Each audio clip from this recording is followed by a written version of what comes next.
So நம்ம வந்து இப்போ வந்து உங்களுக்கு மோச்சி பண்ணி காணிக்கிறேன்னு சொன்னேன்ல, ஐஸ்கிரீம் மோச்சி பண்ணி காணிக்க போகிறேன். அதுவும் இல்லாமல் பிளாக் கரண்ட் ஃப்ளேவரில் பண்ண போகிறேன். ஸோ ஃபஸ்ட்டு வந்து ஒரு மைக்ரோவேவ் சேஃப் பவுல் எடுத்துக்கோங்க. நான் இந்த ரெசிபி வந்து என்னோட பிளாகுக்குன்னு ஃபஸ்ட்டு செய்யும்போது எனக்கு ஒரே நர்வஸ். ஏன்னா வந்து ஃபஸ்ட் டைம் பண்ணேன்ல, அப்போ பயங்கர நர்வஸாக இருந்துச்சு. ஆனால் பார்த்தீங்கன்னா இது பேசிக்காக வந்து இந்த ரெசிபி கிட்டத்தட்ட உங்களுக்கு வந்து நம்ம பூர்ண கொழுக்கட்டை எல்லாம் பண்ணுவோம்ல, அப்போ அந்த கொழுக்கட்டைக்கு அவுட்டர் மாவு பண்ணுவோம்ல அதே தான்.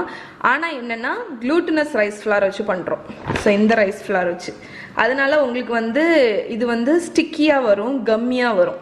ஸோ இது நான் வந்து அடுப்பில் வச்சு ட்ரை பண்ணுறது வந்து நான் ட்ரை பண்ணது கிடையாது. பட் அது வந்து கொஞ்சம் ஹேண்டில் பண்ண கஷ்டமாக இருக்கும்னு எனக்கு தோணும். ஏன்னா வந்து இது ரொம்ப கம்மியாக இருக்கும். பட் நீங்கள் வந்து டேரெக்டாக ஸ்டவ்வில் ஒரு பேனில் வச்சு கூட கிண்டலாம். Okay, so 1 cup glutinous rice flour போட்டிருக்கேன். ஸோ உங்ககிட்ட வந்து மைக்ரோவேவ் இருந்துச்சுன்னா இது ரொம்ப சிம்பிள். ஸோ 1 பிஞ்சு சால்ட்டு. ஸோ எவ்வளோ ஈஸின்னு பார்த்துக்கோங்க. ஸோ இது டெசர்ட் மாதிரி பண்ணுறதுனால நான் வந்து ஒரு டேபிள் ஸ்பூன் சுகர் போட்டிருக்கேன். So 1 cup glutinous rice flour, sticky rice ஃப்ளாருக்கு வந்து 1 பிஞ்சு சால்ட்டும் 1 டேபிள் ஸ்பூன் சுகரும் போட்டிருக்கேன். ஸோ இது நான் வந்து உள்ளே வந்து ஐஸ்கிரீம் வந்து ஸ்டஃப் பண்ணுறதுனால நான் இந்த அவுட்டர் இதுக்கும் வந்து கொஞ்சம் ஃப்ளேவர் இருக்கணும்னு சொல்லிட்டு வெண்ணிலா யூஸ் பண்ணுறேன். ஸோ என்கிட்ட இந்த வெண்ணிலா பவுடர் இருந்துச்சா, அதை வந்து ட்ரை பண்ணலான்னு சொல்லிட்டு அது ஒரு டீஸ்பூன். ஸோ இது வந்து வெண்ணிலா பவுடர்னு கடையில் கிடைக்கும். இது இல்லைன்னா நோ ப்ராப்ளம், வெண்ணிலா எசன்ஸ் கூட நீங்கள் யூஸ் பண்ணலாம். ஸோ இதுக்குள்ளே வந்து நான் வந்து பர்பிள் கலர் பிளாக் கரண்ட் ஐஸ்கிரீமாக்கும் வைக்க போகிறேன். அதனால் நான் வந்து இந்த அவுட்டர் டோவும் வந்து பர்பிள் கலரில் பண்ண போகிறேன். அதனால் இதில் வந்து 3/4 கப் வந்து தண்ணி வச்சுருக்கேன். அந்த தண்ணியில் வந்து கொஞ்சம் இந்த ஃபுட் கலர் வந்து ஆட் பண்ணிக்க போகிறேன். ஸோ ஒயிட் கவுண்டர் டாப்பில் எனக்கு வந்து ஃபுட் கலர்ஸ் எடுக்கிறதுக்கே ஆக்சுவலி பயமாக இருக்கும். ஸோ இப்போ இந்த 3/4 கப்பு தண்ணி வந்து இந்த சிலிக்கான் லிட்டை வச்சு சும்மா ரஃப்பாக கவர் பண்ணியிருக்கேன். கவர் பண்ணி மைக்ரோவேவில் டோட்டலாக 2 to 3 minutes குக் பண்ணும். 1 நிமிஷம் கேப்பில் வச்சு எடுக்க போகிறேன். உங்ககிட்ட மைக்ரோவேவ் இல்லைன்னா இது அப்படியே ஒரு பாத்திரத்தில் மாற்றி நீங்கள் ஒரு ஸ்பூனை வச்சு கிண்டிகிட்டே இருங்க அடுப்பில் வச்சு. நான் மைக்ரோவேவில் ஒரு நிமிஷம் வச்சு எடுத்து மிக்ஸ் பண்ணி காணிக்க போகிறேன். ஓகே, ஸோ இங்கே பாருங்கள் 1 minute குக் பண்ணி எடுத்திருக்கேன். இப்போ வந்து இந்த ஸ்பேச்சுலா வச்சு நல்லா மிக்ஸ் பண்ணி விடுங்க. ஸோ அது பாதி வெந்திருக்கு பாருங்கள். நம்ம இப்போ இதை வந்து நல்லா கலந்து விட போகிறோம். ஸோ இப்போ இதை வந்து நல்லா மிக்ஸ் பண்ணிட்டேன். சொன்னேன் பாருங்கள் எவ்வளோ நான் சொன்னேன் தெரியுமா, கம் மாதிரி இருக்கும்னு. எப்படி இருக்குது பாருங்கள். ஓகே, ஸோ இப்போ வந்து நாம் இதை மறுபடியும் மைக்ரோவேவில் ஒரு 30 செகண்ட் வச்சு எடுக்க போகிறோம். ஸோ இந்த டைம் வந்து நான் இந்த மாதிரி ஹாஃபாக கவர் பண்ணி வைக்க போகிறேன். அப்போ அந்த ஸ்டீம் வந்து இதுலேருந்து எஸ்கேப் ஆகும். அதனால் ஸோ வச்சு எடுத்துகிட்டு வந்து காணிக்கிறேன்.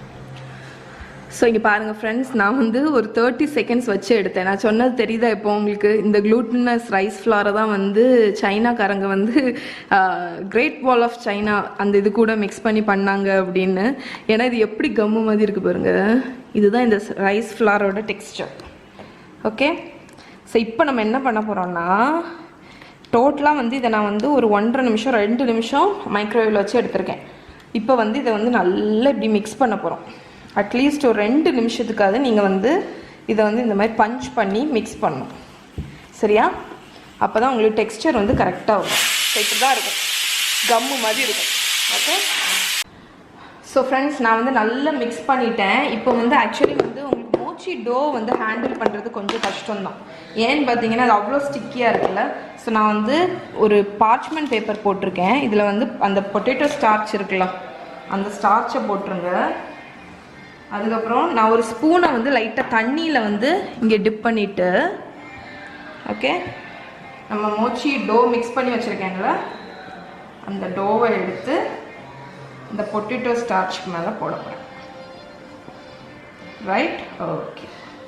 சப்போஸ் அப்ராட் இல்லைன்னா கொரியன் ரெஸ்டாரண்ட் எங்கேயாவது நீங்கள் சாப்பிட்ருப்பீங்கன்னா ஓகே. ஸோ நான்லாம் ஆக்சுவலி வந்து மோச்சியெல்லாம் ட்ரை பண்ணதே கிடையாது. நான் ஃபஸ்ட் டைம் ட்ரை பண்ணது வந்து தாய்லாந்தில். ஸோ அதிலேருந்து இன்ஸ்பயர் ஆகி வந்து தான் நான் இங்கே இந்த க்ளூட்டினஸ் ரைஸ் ஃப்ளார் வாங்கிட்டு வந்து என்னோடய பிளாகுக்கு வந்து ரெசிபி பண்ணேன். நான் பிளாகுக்கு பண்ணதில் வந்து பச்சை பயிர் இருக்குல்ல, அதை ஸ்டஃப் பண்ணி பண்ணேன். அது ஒரு ஃபில்லிங் மாதிரி நம்ம சர்க்கரை எல்லாம் போட்டு ப்ரௌன் சுகர்லாம் போட்டு கிட்டத்தட்ட வந்து இந்த அந்த மோச்சி வந்து பூர்ண கொழுக்கட்டை மாதிரி இருந்துச்சு. ஸோ இந்த வாட்டி நான் வந்து இதில் காணிக்கிறதுக்கு நான் ஆக்சுவலி அந்த ரெசிபியோட லிங்க் உங்களுக்கு கீழே கொடுக்குறேன்.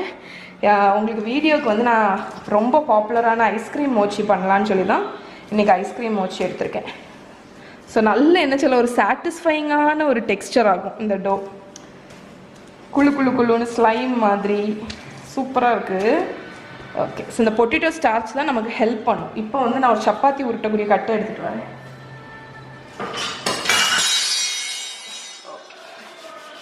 ஸோ இதில் வந்து இதை வந்து நம்ம ரோல் பண்ணிக்கலாம். ஸோ ஃப்ரெண்ட்ஸ், இப்போ வந்து நான் அந்த டோ வந்து ரோல் பண்ணிட்டேன்ல, இதை வந்து நம்ம கட் பண்ண போகிறோம். ஸோ நான் வந்து இதை வந்து டோட்டலாக 6ஆக கட் பண்ண போகிறேன். கம்ப்ளீட்டாக இது வந்து கூல் ஆகணும். இது கூல் ஆனதுக்கப்புறம் தான் நம்ம இதில் வந்து ஐஸ்கிரீம் வைக்க முடியும். சரியா?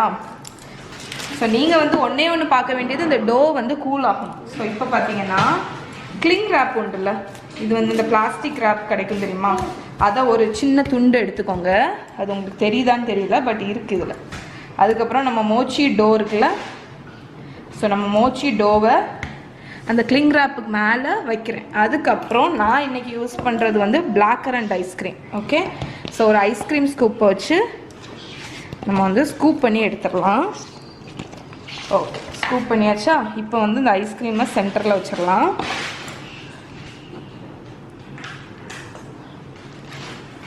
ஓகே, இப்போ வந்து நம்ம எல்லா சைட்லேருந்தும் சீல் பண்ண போகிறோம். இந்த மோச்சி வந்து உங்களுக்கு எலாஸ்டிக்காக தான் இருக்கும், அதனால் சீல் ஆயிரும். ஸோ நீங்கள் ஃபாஸ்ட்டாக ஒர்க் பண்ணணும், ஏன்னா வந்து உள்ளே இருக்கிறது வந்து ஐஸ்கிரீம். ஓகே, அதுக்கப்புறம் இந்த பிளாஸ்டிக் ரேப்பு தான் உங்களுக்கு கைடு. பிளாஸ்டிக் ரேப்பை பிடிச்சி ஃபுல்லாக எடுத்து நல்லா ட்விஸ்ட் பண்ணிடுங்க. ஓகே, ஸோ பிளாஸ்டிக் ரேப்பை வச்சு நல்லா இப்படி ட்விஸ்ட் பண்ணிடுங்க. ட்விஸ்ட் பண்ணிவிட்டு நான் வந்து இதை ஃப்ரீசரில் திருப்பி வைக்க போகிறேன்.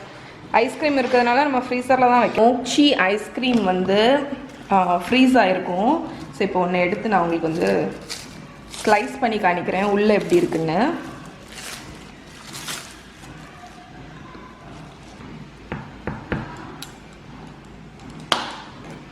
பாருங்கள், ஸோ இதுதான் மோச்சி ஐஸ்கிரீம். நீங்கள் யாராவது மோச்சி ஐஸ்கிரீம் இது வரைக்கும் ட்ரை பண்ணியிருக்கீங்கன்னா உங்களுக்கு பிடிக்குமா அப்படின்னு சொல்லுங்கள்.